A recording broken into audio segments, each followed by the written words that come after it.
fasse vivre ces diversités. Est-ce que vous parlez de prisonniers politiques? Moi, personnellement, je ne suis pas intervenue dans ce débat-là. Pour vous, ce sont des prisonniers politiques ou des criminels? Ce sont des militants politiques qui ont revendiqué un positionnement et qui ont... Parce que pour le président français, ce sont des assassins.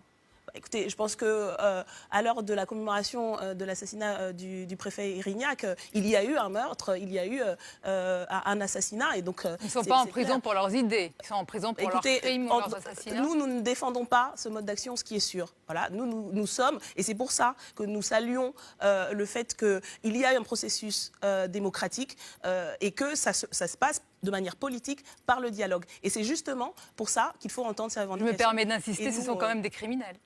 Mais oui, il y a eu un assassinat, donc ce sont des assassins, après, qui ont revendiqué de telle ou telle manière. Donc, écoutez, voilà, on commémore un assassinat, il y a quand même une certaine solennité. Des prisonniers, il n'y a pas en France des gens qui sont emprisonnés pour leurs idées.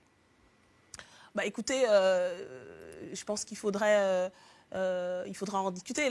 La question, en tout cas, sur... Mais qui, alors, Daniel Obono, qui est emprisonné en France pour ses idées? Je vous dis, il faudrait en discuter. Là, vous me posez une question comme ça au débeautage. On sait que non, normalement. En France, qui est une démocratie, on n'est pas emprisonné pour ses idées. Ou alors, encore heureux que l'État de droit permet la libre expression des idées et permet de le faire de manière pacifique et démocratique. Et dans tous les cas, nous, notre positionnement, c'est de défendre la voie, encore une fois, de la démocratie et de la citoyenneté, qu'elle puisse être respectée et entendue. Parce que quand elle est étouffée, justement, c'est par d'autres voies, les voies de la violence, malheureusement que ça se fait souvent entendre. Et donc c'est dans cette optique-là, en tout cas, que nous observons très attentivement ce dialogue qui doit s'ouvrir.